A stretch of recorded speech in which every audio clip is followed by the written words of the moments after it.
Hello, everybody, and welcome to another episode, or should I call Procurement Marathon Part 2. And in this sequence, in the next couple of hours, we will try to cover the aspects which we were not able to complete last time. You are able to see some sort of an agenda that I have planned to cover. What we have covered so far. But before we dive into it, let me just lower down the volume. 1 second. Okay, I hope this is fine. And I will do one check real quick before we start.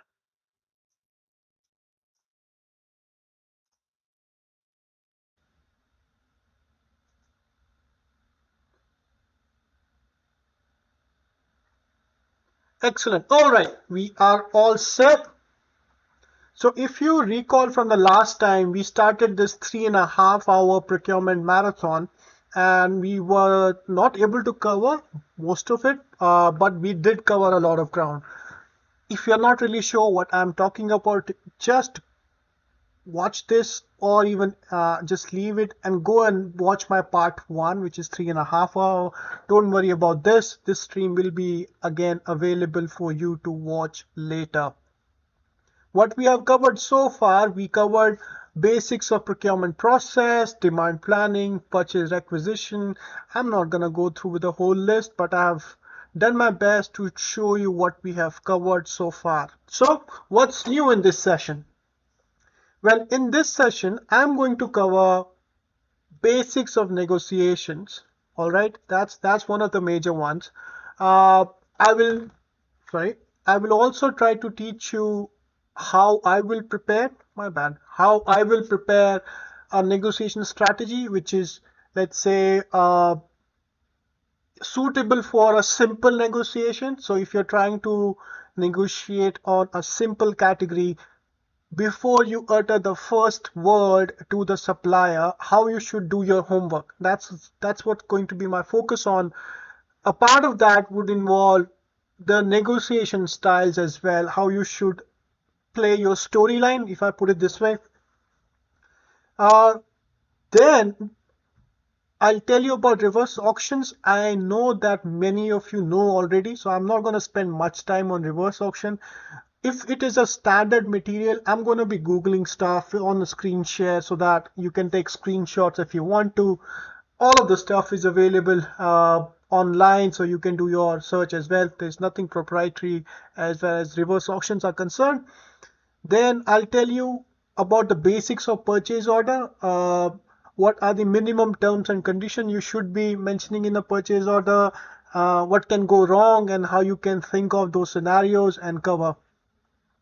The fifth is basically delivery follow-up. Now, many of you will not be involved in this activity, but I want to tell you some of the critical stuff that at least some execution teams are doing, and you should be aware about those processes.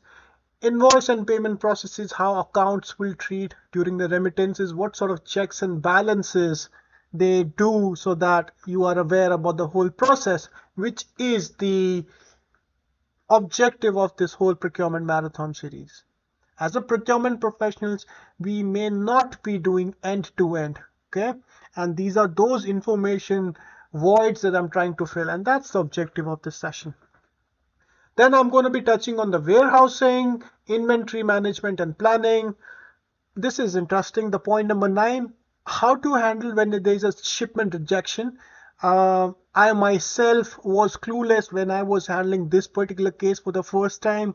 I was going door to door. I didn't have any clue how to handle a re-export, how to claim back the custom duty, what are the processes, documentation involved. But after 2-3 hard cases, I got a grasp, and I would be very happy to share this in this session. Then we will go into basics of scrap management. Again, it's some of the things that you don't expect as a procurement manager, but it will come in one sort of a way when you're doing some procurement or sourcing. Then 11th is something which is very, very new and dear to my heart. there's a new emerging field, or rather it has been there for quite a while, but due to the recent acceleration in digitization, this theme or this discipline has started courting attention. And that's what procurement excellence is all about. I will be touching very, very briefly on some of the few aspects of what defines procurement excellence, what are the journeys that are within the procurement excellence that one should be doing, what is digital procurement, what is e-sourcing, etc., etc., etc. Master data management is one of the topic that 90% of procurement sourcing professionals will not be aware about, but there are some good practices and disciplines that I will be sharing with you when I was handling master data management as a policy. Then, of course, spend analysis. If you know me, you know that I'm very passionate about spend analysis and machine learning in procurement, and that's what the whole idea is, to share as much as I can. All right, without further ado, a lot of stuff that I have explained that what I want to cover, and then let's get started with basics of negotiation. So like all the time, I will insert a new sheet so that we can keep track of things. So basics of negotiation. What I will also do this time, I'm going to pull up my OneNote, which is very handy. So I use it all the time. Basically, I love the way you can collaborate with the basics of negotiation. You can click anywhere, and then basically it's very flexible. You can insert sheets, try it out, another productivity hack. All right, so when I say basics of negotiation, what do I mean? The first and most important thing is do your homework before you enter into a negotiation. And I don't want to start theoretical, so I will make it very, very practical for you. All right, so let's pick up an example of, let's say I'm buying a laptop. Okay, let's say I'm buying 10,000 units of laptop. Okay, and I will imagine that you are a new buyer. So let's say you are a new buyer with less than 5 years of experience. Yeah, let's put it this way, 5 years of experience. Or you are new in the firm. Okay, the bottom line is you have some lack of information to start with. So if I were you, what I will do in this case is, the first step for me is to identify your position. Okay, before even you go and talk to your suppliers, you can issue the RFQs like we explained earlier, but identify your position. When I say identify your position, what do I mean? I will always create a matrix to identify who are my critical suppliers. And when I say critical suppliers, basically I mean my negotiation power is low. I cannot eliminate them. Yeah, and that's very simple. You can do spend analysis. You can look in terms of who are the top 2, top 3 suppliers from spend perspective. Once you do that desktop exercise of extracting the spend data, go and talk to your peers and try to find out about the relationship. And that's the second thing. Spend analysis is a desktop exercise. All right, the numbers can tell you one half of the story, but try to find out the relationships that those 2 or 3 top suppliers have with the other buyers. Okay, and that basically speaks about relationships with other categories. All right, many a times what I have found out is, even though this supplier may not be my top 2 or top 3 league kind of a supplier, but I still cannot get rid of this supplier because some other category is totally dependent upon it, and that category could be very critical, right? So identify your position before you even go and talk to the supplier. That's one. So then after you do this exercise, the second part is classify. Okay, classify your suppliers. So basically what I'm saying is, where you have your negotiation power is high and your negotiation power is low. It's as simple as that. And so that means your suppliers, let's say supplier A, supplier B are in this category, and suppliers C and supplier D are in this category. All right, and we are assuming there are 4 suppliers we have invited for this. So number of suppliers, supplier base is about 4 suppliers. Okay, and I'm excluding any new supplier. All right, now what I can do is then you say about performance of the suppliers.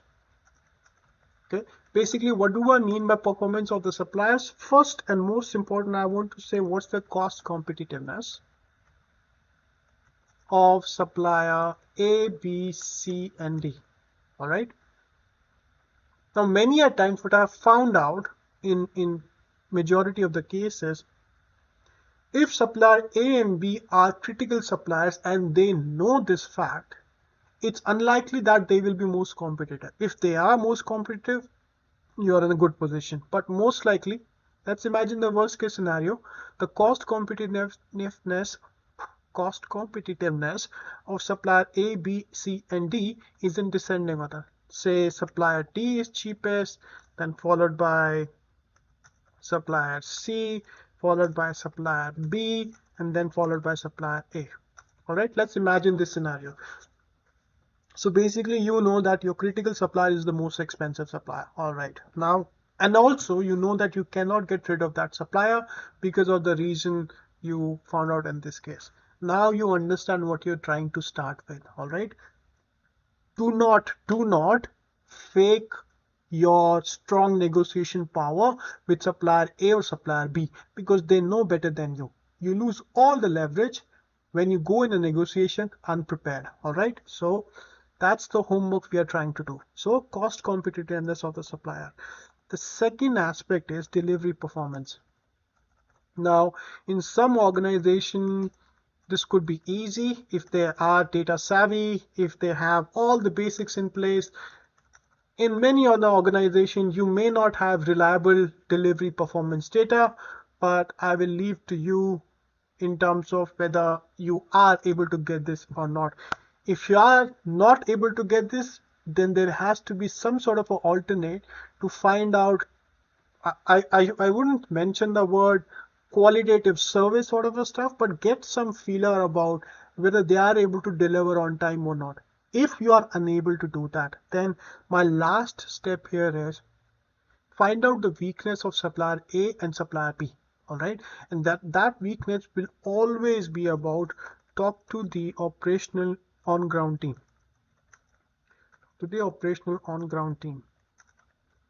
All right, and try to get 1 or 2 pointers which you can use.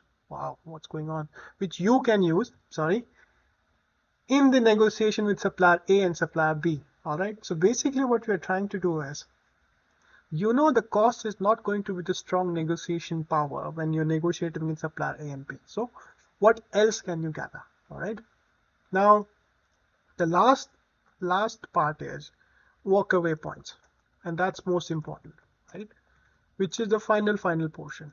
Now this is where you and your procurement manager should sit down together and decide upon whether at what point you say no to each supplier. All right, so supplier A, okay, what are the walkaway points? For example, if the cost is 150% higher than supplier B, or then the best supplier, right? Then the most competitive supplier. Okay, is this your walkaway point or not? Define this, because if unless and until you don't define your walkaway points, there's absolutely no position you can establish. Otherwise, you will end up as 3 bid 1 buy sort of a buyer who collects 3 quotation, who sees who's the lowest, who attempts to negotiate by throwing random numbers. Supplier A won't agree, but yet you keep awarding to supplier A.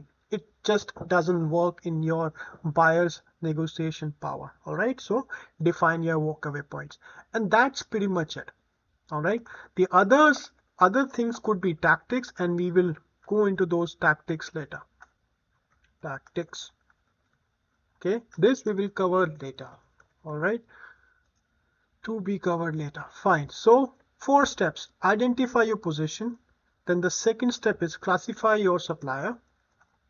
Third step is measure the performance of the supplier. It could be cost, delivery. The third could be quality, which I forgot to cover. All right. The fourth is most important in my view is define your walkaway points. All right. The another word for walkaway points people would also use BATNA. Again, a fancy word. All it means is, I mean, if you have to expand best alternate to negotiated agreement. For example, if the supplier A doesn't agree, what's your second option? All right, fancy term, but the concept is really simple.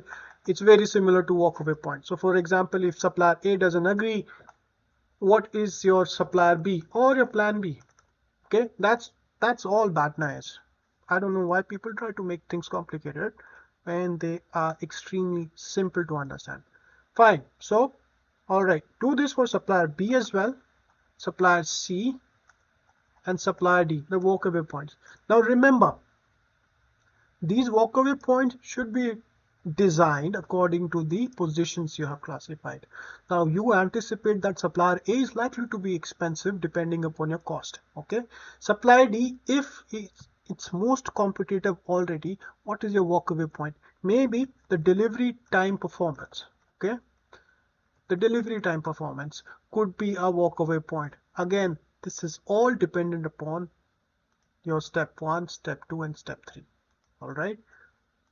When you want the delivery time performance, when you will collect the quotation, just see if they are able to meet the deadline which is required by your requisitioner or the business team. If they are not, then who is most likely to default, who's most likely to meet, and then that becomes a walkaway point. All right. Good. So this is how I will attempt to negotiate each and every single time I'm going to issue an RFQ or RFP, whatever. We'll go back to the Excel sheet, which is here, procurement curriculum. Now, that's how I will prepare. One more thing I wanted to cover, which is the styles of negotiation. Okay, 1 second. I will Google something really quick. Negotiation style, just to see if we are able to add something else. All right, so I just Googled something really quick. Okay, and then to see if I have left something. So they're saying, what are the 5 negotiation styles? The first negotiation style is complete. I win, you lose. Position, this we have covered. Aggression is basically the cost competitiveness that we have covered. Company strength and size is again what we have defined as identify your position aspect. So all this is covered. Collaborate, I win, you win. So basically, I don't know, man, this is too much theoretical in place. Avoid, accommodate, how do you translate this? Never mind. I think you get the idea. All right, so if you need more details, probably you can drop some comments, questions, and then we can cover a detailed saying and how to prepare for negotiation. But for this time around, let me just keep it really simple. Follow these: step 1, step 2, step 3, and step 4. I think you'll be fine in most of the positions. All right. One thing I want to mention is, and I will say it, what I have not covered, yeah, is establish your target price. Okay. Now, target price is something that will be required in every negotiation. To keep it simple, I have kept it out, but if I set target price, it should have been between step 3 and step 4. That means step 4 here could be establish your target price. I'm not going to cover how can you establish your target price. Okay, and then this becomes step 5. Perfect. So I think we have covered everything now. Brilliant. So this is the basics of negotiation. Let's see what is the next standard negotiation styles. Ooh, yes. All right. Now I will show you. So this is what I want.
Sorry. And the third one is, which is a bit theoretical, but I have still seen, which is collaborator. Okay, or like everyone wants to use this word, which is extremely ambiguous, strategic.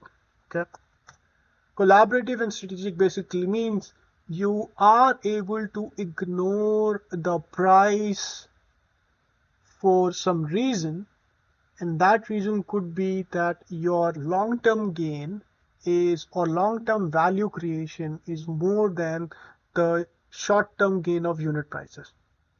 Okay, let me simplify. So in collaborative and strategic sort of negotiation, your long-term value is greater than your short-term saving. Very theoretical, right? But I can't go beyond it at this moment. For example, short-term saving means you're looking at deal by deal by deal, all right? And but your long-term value could be, for example, your subsidization of another RFP or RFQ if you award this project. Okay, that's one idea. The second could be the supplier will commit to introduce a new product line which would be cheaper than your current RFP or product requirement. So these are some of the examples, but the basic theme syntax becomes the long-term value should be greater than your short-term saving, collaborative and strategic. Okay. So we have done the single vendor scenario. We have done competitive, which is many supplier unit price scenario. You have collaborative strategic. Let me think if there is any other negotiation style. So I'm thinking, let me bring everything so that you can also see what I'm searching. Negotiation scenarios. Let's search this if I have missed anything. Let's go what Howard is telling. Let's see.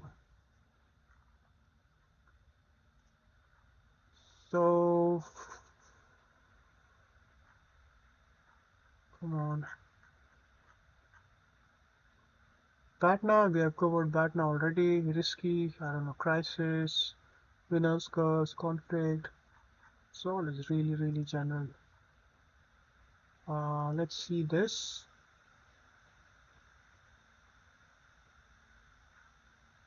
Okay. And these are the negotiation examples. I have read this. It's extremely good. Go and spend some time because they have given you some crisis situations and how the negotiation was conducted. It's a fascinating read, but it's not what we are trying to find. Okay, let's see if we are able to find anything in images. Nah, I think it's fine. So one thing is, what are you negotiating on? I can think of this scenario. What are you negotiating on? All right. Always define this. This is the second part in terms of negotiation style. You can negotiate on price. You can negotiate on time. This is early delivery. You can also negotiate on quantity. All right. You can negotiate on price, time, quantity. Yeah, I think I'll keep it to 3. So this is when you say quantity is basically availability, or people would like to call it as security of supplies. Okay, so these are the 3 things. Time is always in question. Is there any other thing? I don't know. If you can think of something, just drop it in the question or the description.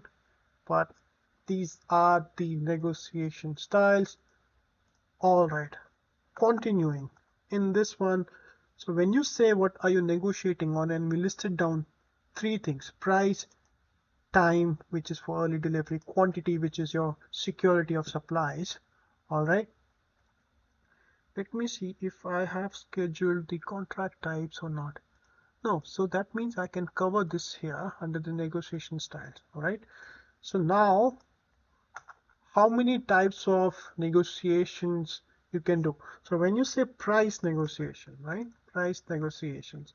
So you can have a fixed price negotiations. Fixed price basically means they are also known as spot rates. Okay, basically means you take my quotation today from a supplier and that's it. If you're gonna take a quotation tomorrow, the price will change. That's a spot rate. Okay, imagine this: you're buying a stock from a stock exchange. When you buy today, whatever price you see is the spot rate. Okay, so that's what the fixed price negotiation means. The second is formula driven pricing, or people would also say variable price, formula driven. I'll say formula driven. So what this formula driven pricing basically means, instead of having a fixed price or a spot rate, what you agree upon is some common cost drivers. Okay, and I will explain, don't worry. You agree upon common cost drivers and data sources. Okay, I think this is it. So when you say common cost driver, what do I mean? So for example of this would be, let's say I'm buying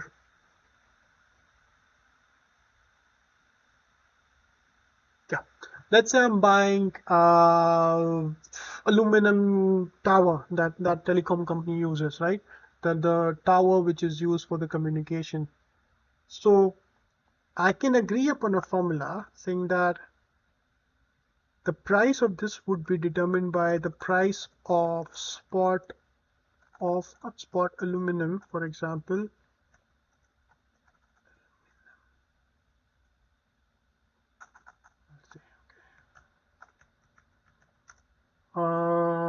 Which is, let's say, spot for next, which is your future for next month, future prices for next month. Okay, plus I will have 10% profit plus 5% shipping charges plus, that's it. Or like, keep it simple. Yeah, what's wrong in this? Okay, never mind. So every month I will see what's the price of aluminum, or let's say instead of future, make it simple, average of last month. Okay, let's put it this way. So next month price of my tower will be price of aluminum, which is average of last month, plus 10% profit, which will be dependent upon this, let's say, plus 5% shipping charges. All right, now you say from where we will get these prices. So that's the source which I spoke of earlier. This source could be this one, data sources. You can say LME, which is your London Metal Exchange. So if I need to know the price of June, I will wait till May, and on 1st of June I will take average of May price. All right, I will add 5% shipping charges. Whatever that total is, I will add 10% of the profit, and that's my next month June price. So this is called formula driven pricing. Okay, the second part is your time and early delivery. Time/early delivery. This is self-explanatory.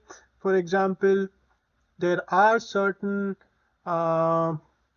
commodities which you need more than you will negotiate their price on. So you will not haggle quite a lot, you will not delay, but you're saying that this is my urgent consignment. So I will say urgent consignments here, urgent shipments, critical shipments. So you would say I need it today. I don't care how much you charge me in terms of premium, but I need what I need, but I need it urgently. The third thing is again security of supply. Now there is only small difference between this and this. Okay, this one is basically ad hoc. All right, You go case by case basis. This is, however, is structured. What do I mean by structured is, if you have your critical raw material, right? It mostly happens in raw materials.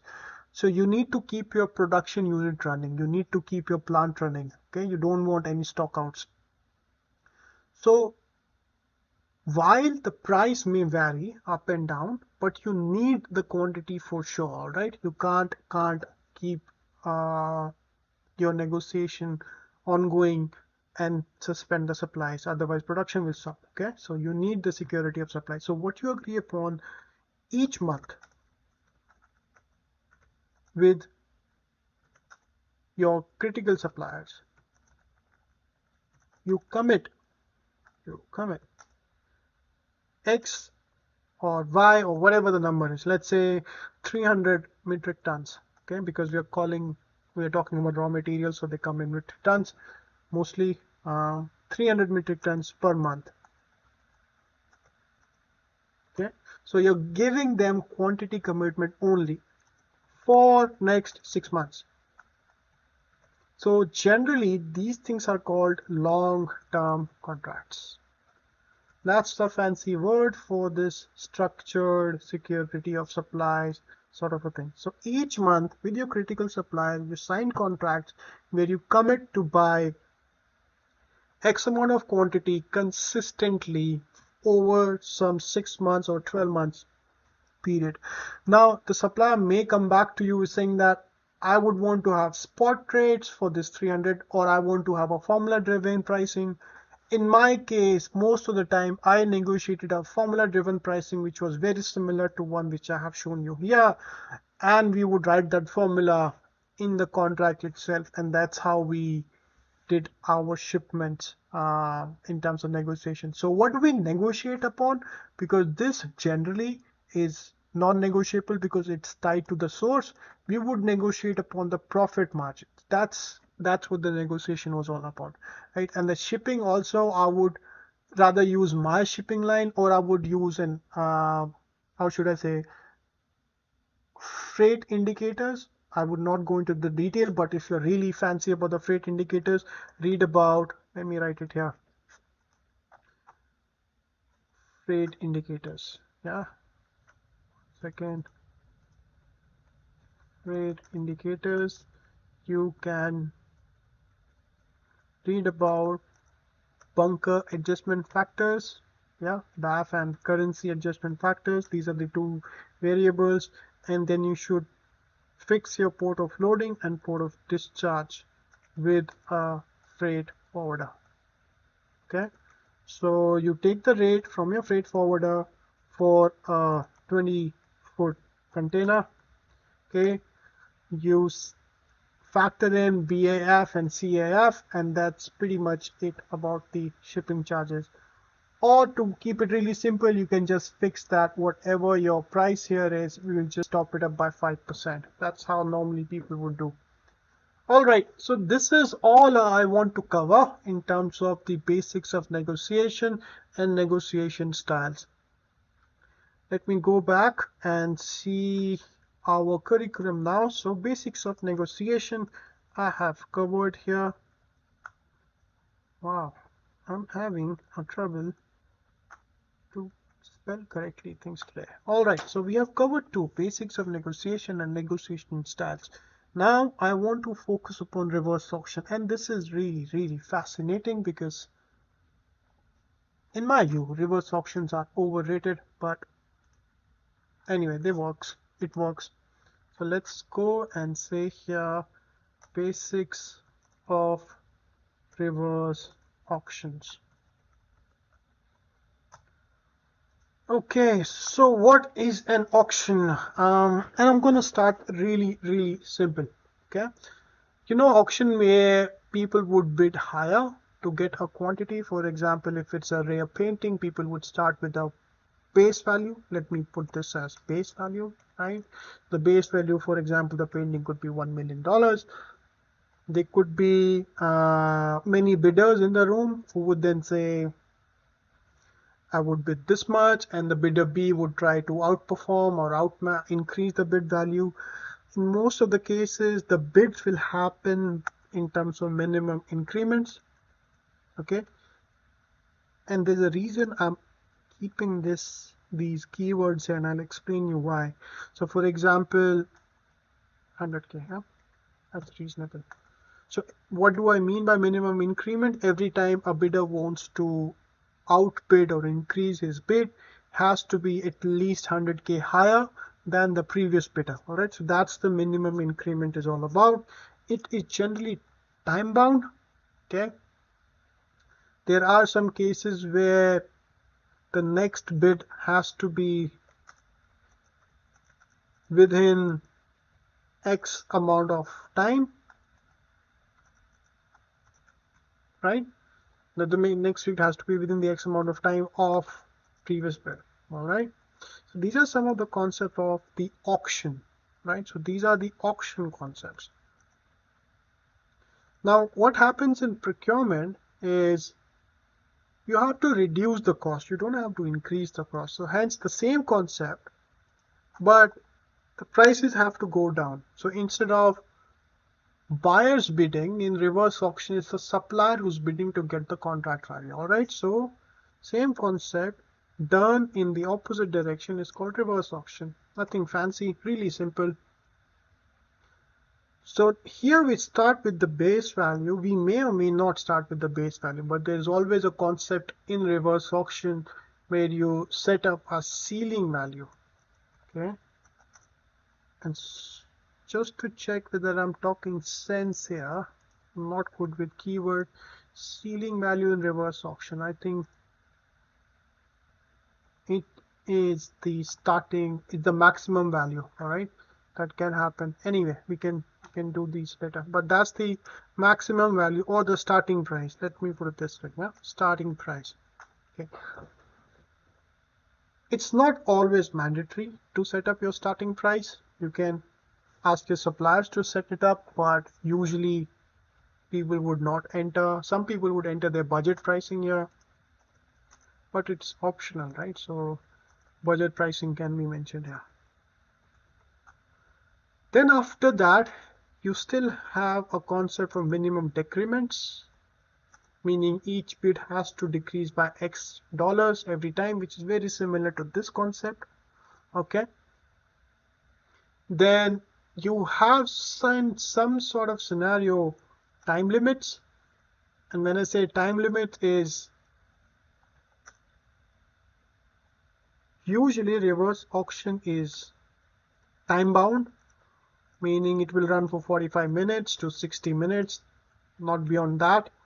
So within that 45 or 60 minutes, if the suppliers are interested, they can revise the bids n number of times. There are ways to control that, but let's say they keep it things simple.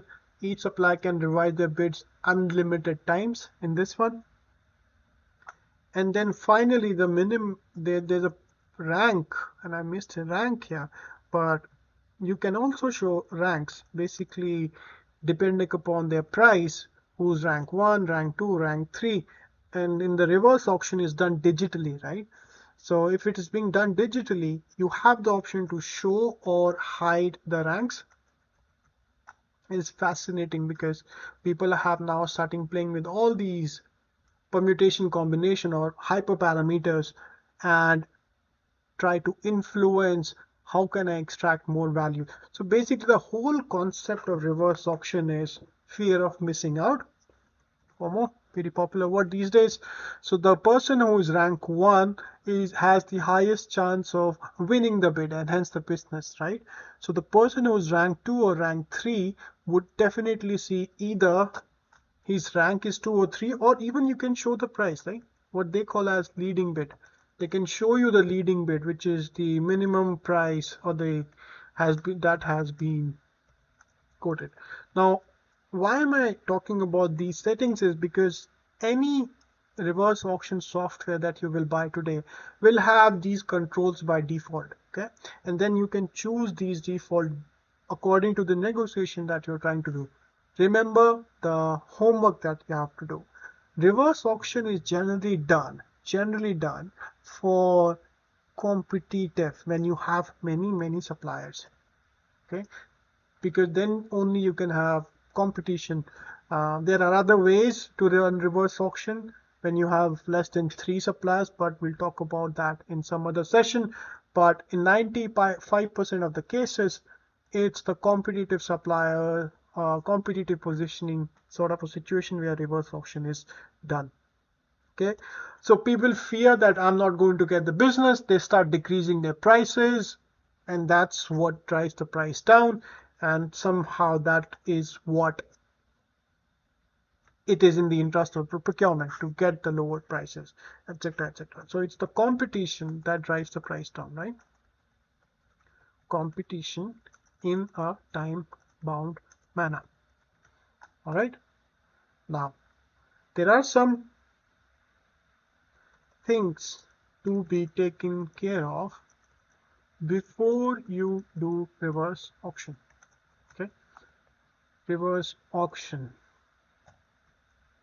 Some of the things that you need to take care of before you start the reverse auction is your T's and C's, terms and conditions, your specifications, okay, and every other thing. I'm not mentioning here, could be many. So your terms and conditions, your delivery times, etc., etc., specification, every other thing. You need to first establish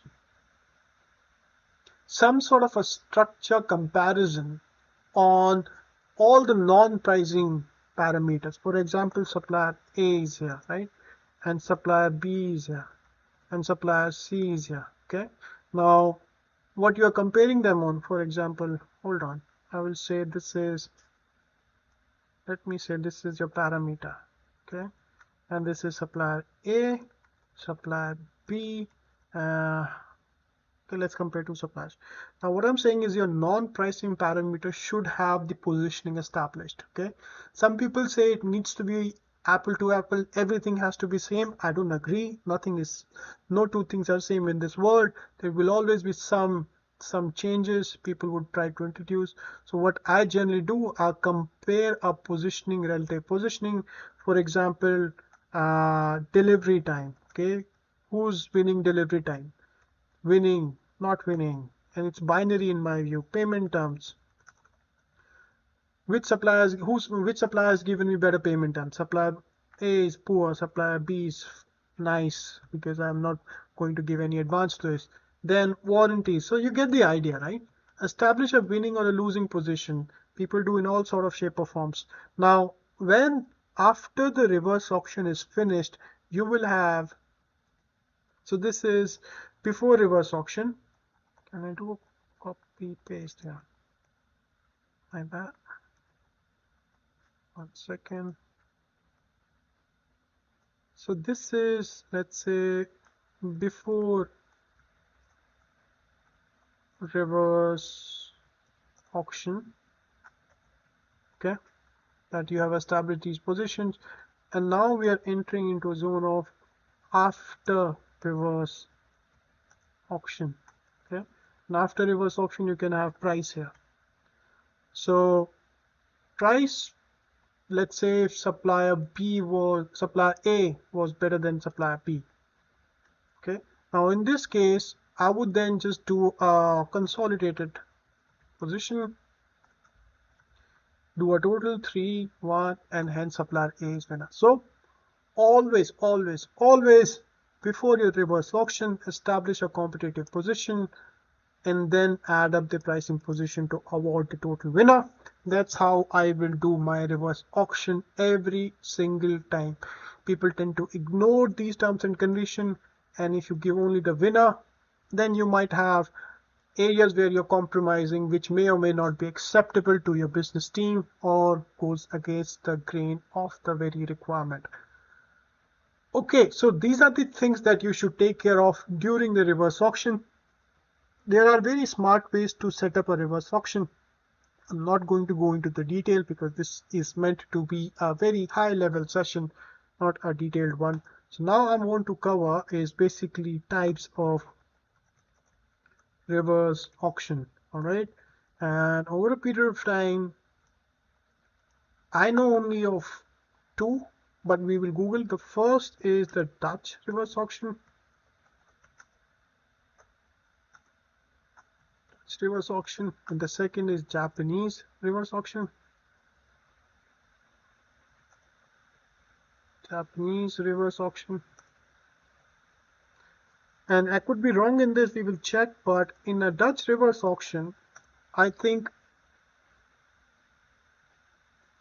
you start with the ceiling price, okay, and you go in terms of minimum decrements. Start with the ceiling price and it goes down in the minimum decrements, and whosoever wants that, if a supplier is okay, and then we will see the example, and if a supplier is okay with that price, the decrement, they will buy or bid that quantity, and I'll explain you the logic, but let's see if I'm right, or maybe I'm wrong. Okay, so types of reverse auctions,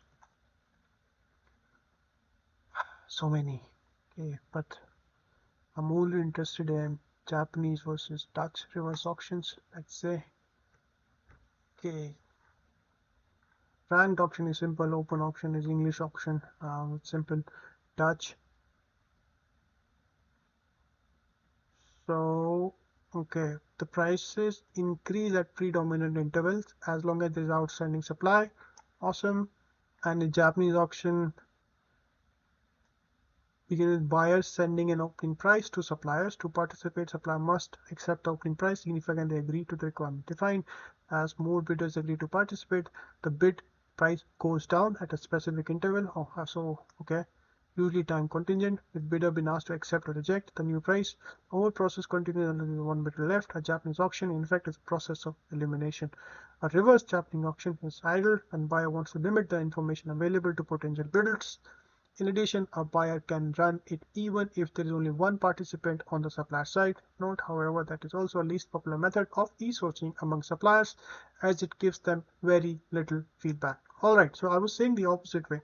So now let me just understand this one. Buyer will list a product quantity and the price that would like to pay. Supplier can elect to opt out or opt in for some or all the quantity. For example, if a buyer wants to buy 1,000 widgets at a $10 widget, supplier will have three choices. Place a bid to provide 10,000, then decide not to provide any widgets. Place a bid to a portion. Okay. Prices increase. Okay. Okay. Fine. Alright, so let me start with the most simple one, which is English auction. Okay. Sorry, I'm bad with names. I know the concepts, but I don't remember the actual names. That's why I had to refer to the reading material. English auction. Okay, then you have Dutch reverse auction. Then you have Japanese reverse auction. Okay. Let's complete one by one. What do we mean by English auction? I think this is the plain vanilla simple auction. Simple auction where it's time bound. Let's start with that. Okay, and the price bidding is done. Price bidding is done by the suppliers. They may or may not see the ranks. Okay, the price bidding is done. So example, if you and me are competing, I place $100 and I become rank 1. So at 2:02 p.m. supplier A bids USD 100, becomes rank 1. Supplier B sees that rank 1, may not see the price, bids USD 99 or 80, then this guy becomes rank 1 at 2:14 p.m.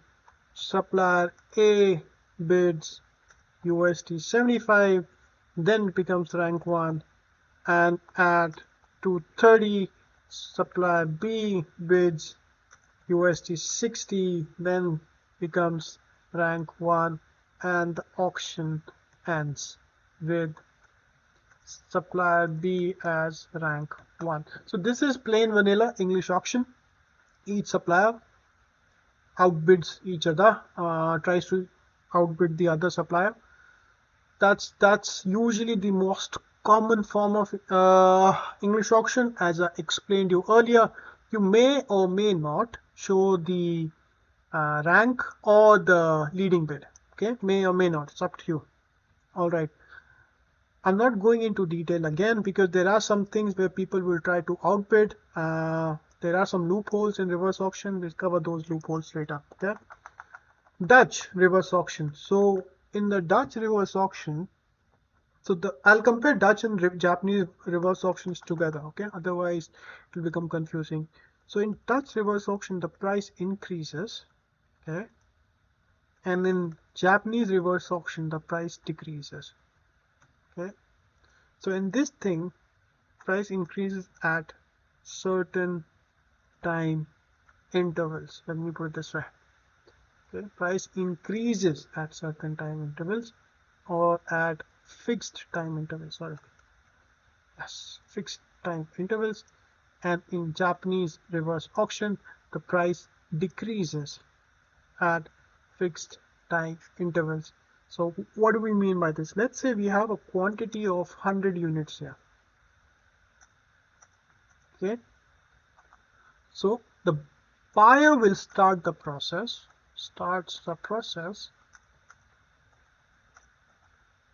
Wow, I'm really off my typing game today. Buyer starts the process. He may say USD 80 for 100 units. Okay. And let's say supplier A and supplier B. Yeah. Okay. Let's say this thing should come here. Okay. This is what the buyer has proposed. Okay. Supplier A say no bid, no bid. After 10 minutes, buyer says USD 90 for 100 units. Now the supplier A say, okay, I say I will give you 10 units at USD 90. And supplier B says, no, sorry. The next thing is then supplier B say, the buyer says USD 95 for the remaining 90 units because the 10 units have been sold. And supplier A says, sorry. And supplier B says, I'm happy, I'll give you 80 units at this. Okay. Then the buyer says USD 100 for the remaining 10 units. And now supplier A, because he lost out, he would say, okay, I'll give you 10 units. Supplier gives 0. That's the end of the Dutch reverse auctions. These things, folks, can happen every 5 minutes, every 10 minutes. You can program this, but this is what Dutch reverse auction is all about. Japanese reverse auction, I'll copy this table here, is actually the opposite. The price comes down. So for example, this could be 100, and then supplier says, because it's a Japanese reverse auction, I may or may not be able to give you 100, but I give you, and it's a yes or a no question, sorry. So for example, there's no quantity in play. Okay, so buyer says USD 100 for 100 units. Okay.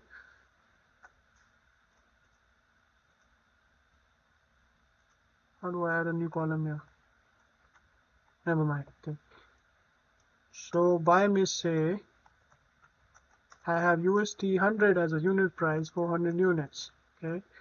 Now, 1 second. Let's read one more time. Buyer sending an opening price to the suppliers. Okay. To party accept the signifying they agree to the requirements defined. All right. The price goes down at a specific interval. That's fine. New price. The whole price is equal to increase one bidder left. Reverse auction ideal when buyer wants to limit the bidders. Yeah, so basically that's what I was also thinking. It's so supplier A, supplier B, supplier C, supplier D. Let's say we start with 4 suppliers here. Now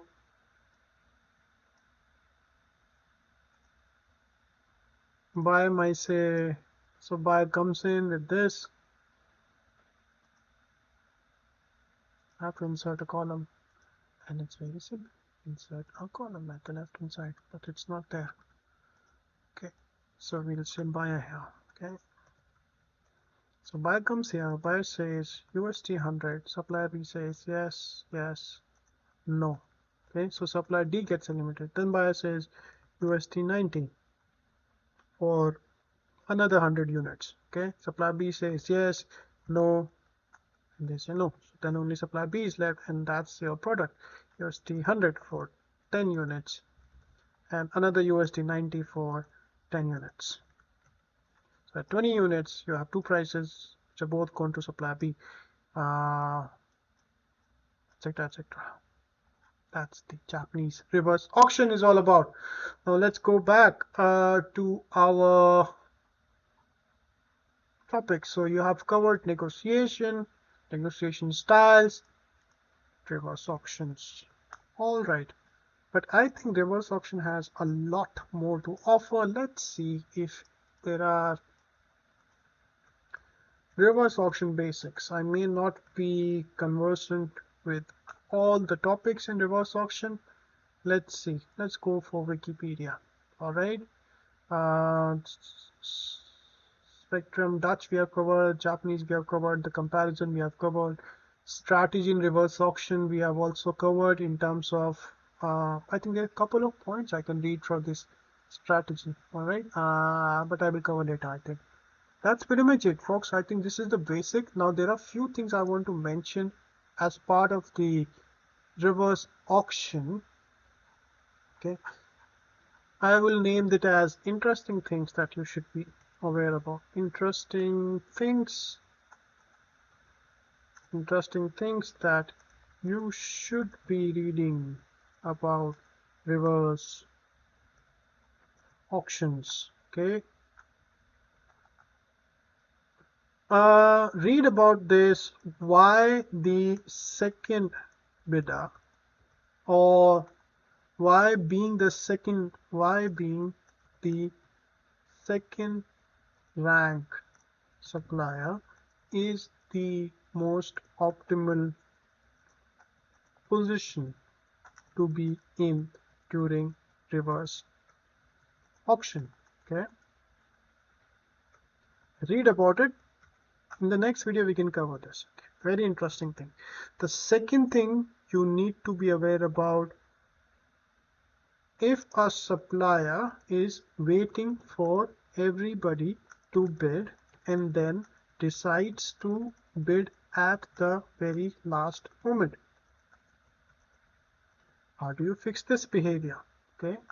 The third is, if a supplier is not bidding after the initial bid. Okay, so it's basically bid once, and this initial bid could be very high.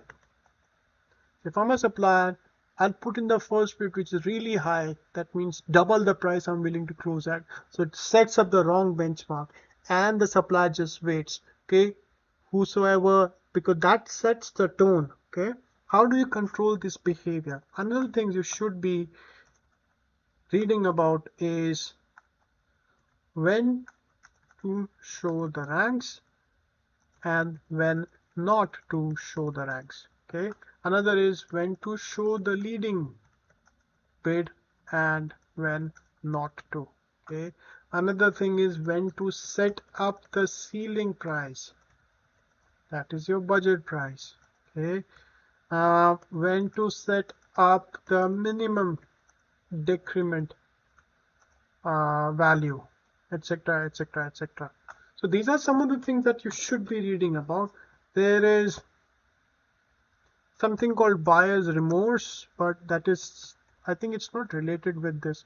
Buyer remorse is basically you have won the bid, but then you regret your decision, etc., etc. I think it's not related. Let's get rid of